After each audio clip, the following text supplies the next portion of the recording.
Welcome to Just Relationships, the show that offers you concrete ways to make your relationships better. Whether it's your boss, your spouse, your children, or your friends, the quality of your relationships in life directly affects how you feel about yourself and the success you achieve. Your host, Dr. Duffy Spencer, a psychotherapist, telecoach, author, and seminar leader, will interview top experts to help you learn to manage this essential part of your life. And now, here's your host, Dr. Duffy Spencer. Greetings to you. Well, we have emotions, we have feelings. We live in a feeling-phobic society. People are afraid of feelings. They're afraid to have them. They suppress them. As a result, they don't know them.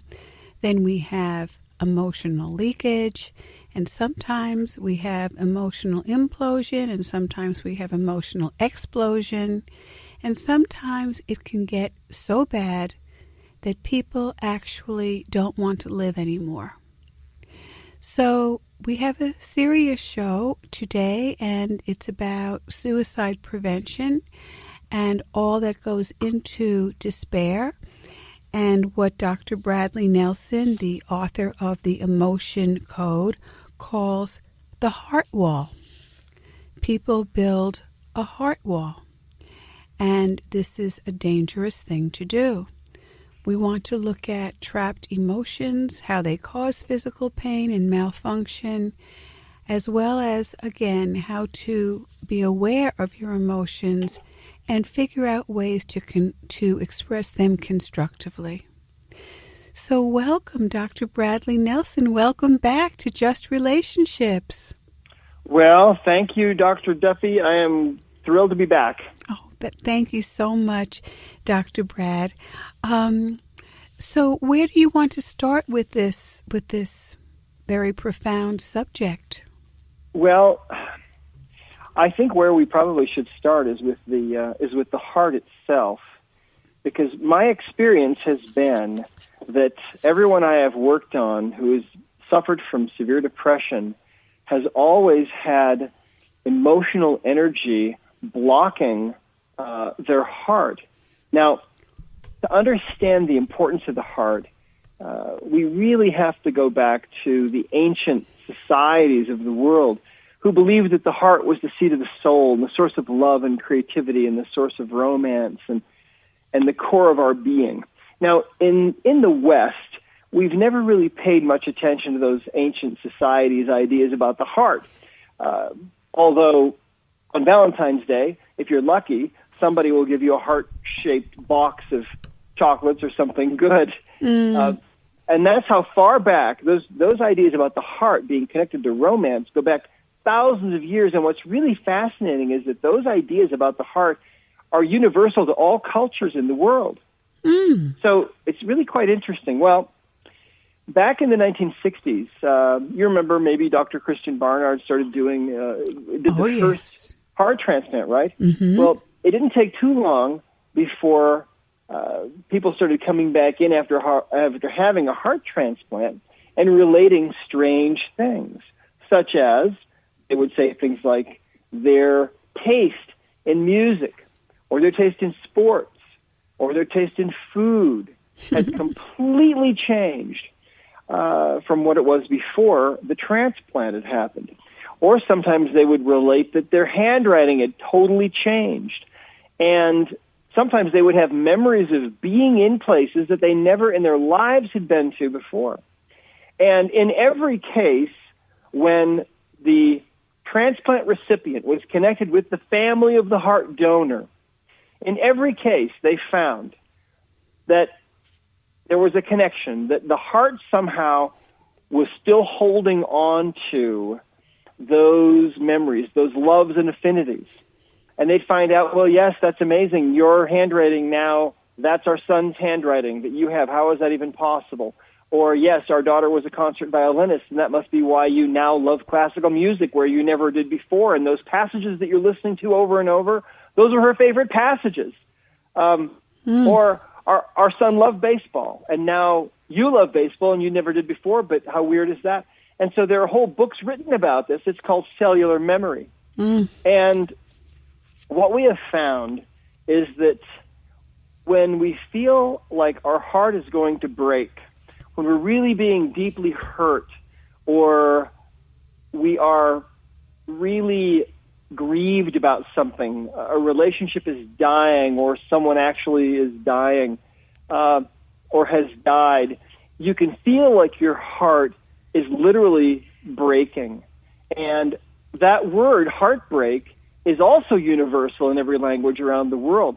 I've been all over the world teaching seminars, and in every country that I've ever been to, people report that it's the same kind of experience. When you're experiencing those kinds of intense feelings, there's a physical sensation that goes along with that. People report that they feel it in their chest, like there's an elephant sitting on their chest, or like they can't breathe or they're choking. And the vast majority of people have experienced that kind of feeling in their life. And what we have found is that if you experience that kind of a feeling more than once or twice, the subconscious mind will actually put up a wall around your heart to protect your heart. Mm-hmm. Because what we believe, you see now science over the last 20 years or so is showing some really startling things about the heart. They're showing that, and they've proven in the lab, that when one person is feeling love or affection for another person, their heartbeat will actually appear in that other person's brain waves, and that their heart rates will actually synchronize. So there's an invisible communication going on between us, you see. And so when you feel like your heart is going to break, it's really an assault on that core of your being, on that heart, which is much, much more than just a muscle. And in fact, now even Western medicine admits that people often do die of a broken heart, and they call that cardiac syndrome here in the English-speaking countries. In Japan, where they discovered this phenomenon, they named it Takotsubo syndrome. And a Takotsubo is a bell-shaped jar that the Japanese fishermen used to collect octopus. And what the Japanese found is that women, especially over the age of 55, who are undergoing a severe emotional trauma, will sometimes have heart failure and die oftentimes from heart failure. And what the Japanese found is that if a woman is undergoing this situation, what will happen is on an X-ray, her heart will take on the almost exact shape of this Japanese Takotsubo jar that the fishermen use. It's a bell-shaped sort of a jar. So the most interesting story about this that I can tell you about, and then we'll get to depression here in just a moment, but this all applies.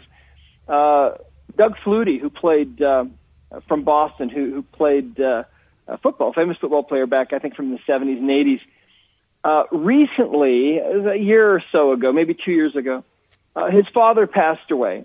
And he was in the hospital with his mother in their father's room. And his father had been dead for about an hour, and they were in there kind of paying their last respects. And his mother leaned over to kiss her husband goodbye, give him a kiss on the forehead, and she suddenly slumped over dead herself. And so poor Doug Flutie lost both of his parents in the space of an hour, and it's believed that that's what happened to her, that she died from heart failure because of a broken heart. And so what medical doctors are saying now is that if you feel like you're having a heart attack, you definitely need to go to the hospital. But if they come back and tell you that they can't find anything wrong with your heart, you may be a candidate, especially if you're a woman, much more likely, and if you're over about the age of 55. Statistically, that's what they're finding. So here's what happens to us. The worst cases of depression that I have seen in my life, those who were suicidal, people who had to decide each day if, when they woke up in the morning, if they were going to live another day or if they were going to end their life that day. I've personally seen in every case like that the person will have this phenomenon that we call the heart wall. Now, let me explain what that is. You see, emotional baggage is something that we talk about, and we usually talk about it in regards to other people, right? They have baggage and I don't. Exactly. Right? Yeah. That's how we usually do it. And, of course, we all have baggage. But what happens to us, you see, is that when we're experiencing intense emotion, the energy of that emotion can become trapped in the body. Now, if you think of the body itself, you look at your hand, and that hand looks pretty solid. But if you were to magnify that hand 1,000,000 times or so, you'd be looking face-to-face ultimately with a single individual atom. And if you were to look inside that atom, you'd see there's really nothing in there but empty space and some little infinitesimally tiny energies that are zipping around at the speed of light. And that is really what we are. We are beings, ultimately, of pure energy. And, of course, the quantum physicists have been telling us this for over 100 years. Well, we can measure thoughts electronically. And, by the way, everything, of course, in the universe, everything in our world, everything that we know of is made of energy. Thoughts are energy, and they can be measured. And emotions are energy as well. And it appears that different emotions have different frequencies. And so if you're feeling an emotion of anger, that's a different vibration, a different frequency than an emotion of grief. And that's different from loss, and they're all different. But anyway, when you're feeling an intense emotion, sometimes the energy of that emotion can become trapped in the body. And what happens is we refer to these as trapped emotions. A trapped emotion is a little ball of emotional energy from about the size of a baseball to about the size of a softball.